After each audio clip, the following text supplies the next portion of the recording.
Okay, in this video today, I'm going to show you how to regrip a golf club. So we've got one golf club, we've got one grip, and we've got one bike pump. Yeah, let's go.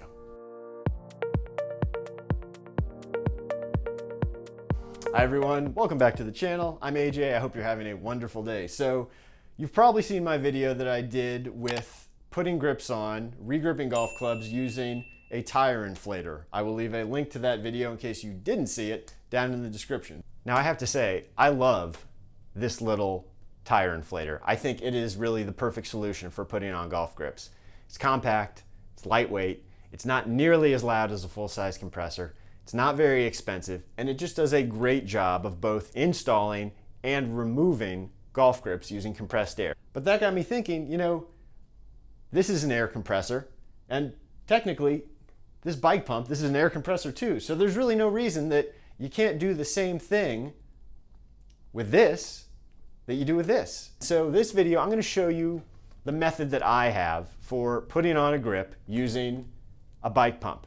Okay, step one, I'm gonna put the club in a vise. I think you probably really need a vise for this because you're gonna run out of hands real quick if you don't. So, club in a vise, I'm just using my plain old vise, not my quick release, just keep it simple. I've also got one piece of masking tape. Again, remember, we're using compressed air, so we are just using plain old masking tape, only sticky on one side, basically the exact same length as the grip you're gonna be putting on.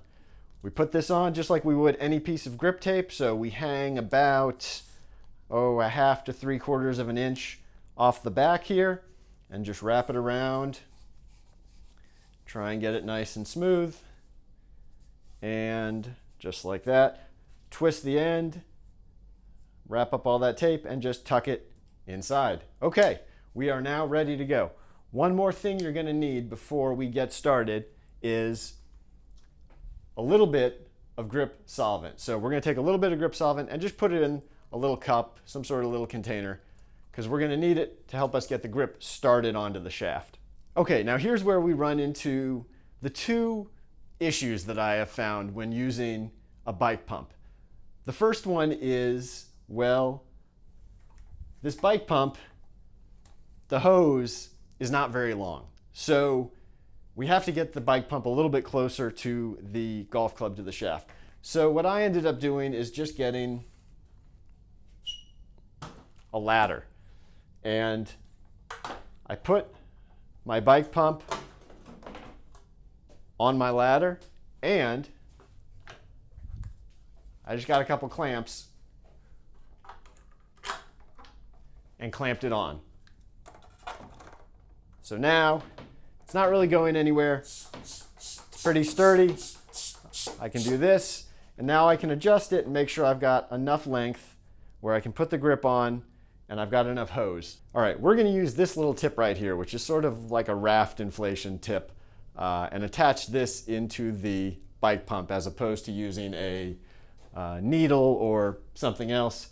This seems to work pretty well. Now, as far as what kind of grips you can do this with, basically any softer kind of grip works really well. So whether that's something like a pure grip that works exceptionally well, very soft, very tacky, and it works great when you're just putting it on with compressed air. But you can also do Golf Pride Tour Velvet, all-time best-selling grip ever, works exceptionally well. Golf Pride Tour Wraps, Lambkin Crossline, any of the softer rubber grips are gonna work really well with compressed air. Now, grips that don't work so well, that's gonna be things like corded grips. Corded grips don't usually work as well unless they're pretty soft. Any of the harder grips like the Golf Pride Z, that again, it's a much harder rubber, doesn't work as well, is not going to give you the same sort of tension on the club and hold the grip on as well. Also, grips with any sort of lining like a wind grip, not the best option either. But any of your basic standard rubber grips on the softer side are going to work exceptionally well. All right, so I'm going to run through the process real quick. Again, this is my method.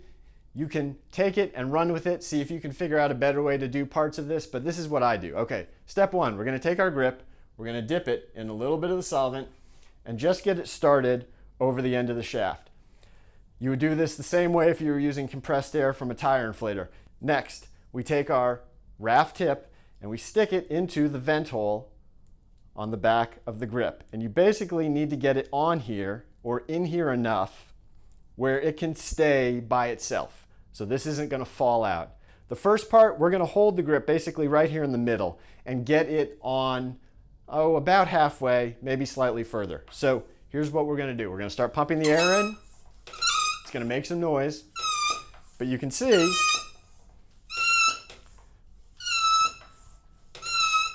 now at this point, I've got this grip most of the way on.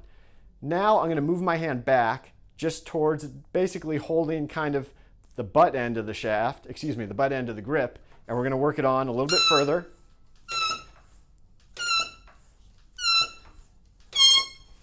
And once we get here, there's still a little bit of give. So at this point, we're kind of going to be holding the very butt end and maybe even supporting the end of the bike pump nozzle just to make sure it doesn't pop out, and just get the last little bit on. And then once it feels like it's basically on, a little bit of wiggle left, I can just do one more pump, slide it forward, give it another wiggle. That is completely on, no wiggle at all.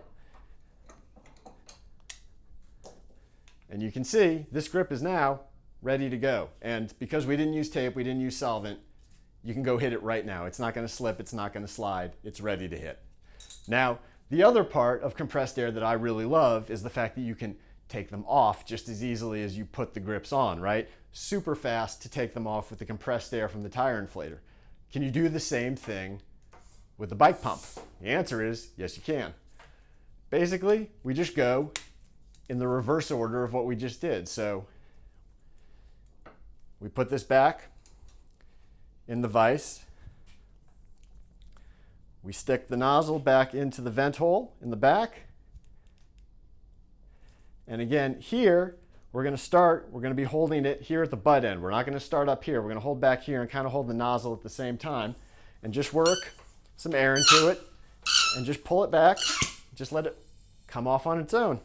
Now, there's only two things that I'd really like to improve that I think would make this even easier. The first one would obviously be if the hose was a little bit longer, because again, the hose on pretty much any bike pump is pretty short, which means you either have to drop the golf club to the height of the hose on the ground, or you have to raise the bike pump up to the height of a standard vise or whatever you're using to hold the golf club when you're regripping it. So again, in this case, we used the ladder and a couple of clamps like this. It works great, but it would be kind of nice if it didn't have to do that. But again, if you're going to do a whole set of clubs, it only took all of a minute to get this set up on the ladder, not a big deal. The other idea, or the other thing that I would maybe consider is, some of these bike pumps are not hand bike pumps, but they're actually foot pumps, right? You step on them to pump the air in. And that would be really nice because that frees up both your hands. Now you can be pumping the air in and have both hands to guide the grip on, which I think would be really helpful. Again, the only issue is going to be the length of the hose, and there's not really a practical way if you're having to stomp on it with your foot to raise it up on a platform probably. So if you can get one of the foot ones, get one of those foot bike pumps and add a longer hose to it, that might be the perfect solution of any of this, because then you've got both hands, you can put the grips on a lot easier, it's a lot easier to guide them. You can also kind of continuously hold the little end of the pump against the grip so it's not going to ever pop out or slide out, and you've still got the ability to fill it up with air. All right, that's it. Bike pump. Who would have thought? Well, I did. So now you can try it, because you probably have one of these somewhere in your house, and it works just like the tire inflator, just requires a little more muscle. Hey, if you have any questions about anything I did here, any of the processes, any of the tools I'm using, definitely leave those questions down in the comments. If you try this method and then figure out a solution, a better way, an easier way to do something that I was doing here, definitely put that in the comments so we can share it with all our mobile clubmaker community. If you enjoyed this video, please go down below, like, comment, subscribe, hit the bell icon so you'll be alerted when I post new videos. Definitely go check out Elite Fit Golf, my new channel where I'm going to be focusing more on the fitting and the equipment side. So definitely check that out if you haven't been over there yet. I am, of course, on Instagram. You can find me at Mobile Clubmaker. and I will see you next time. Take care.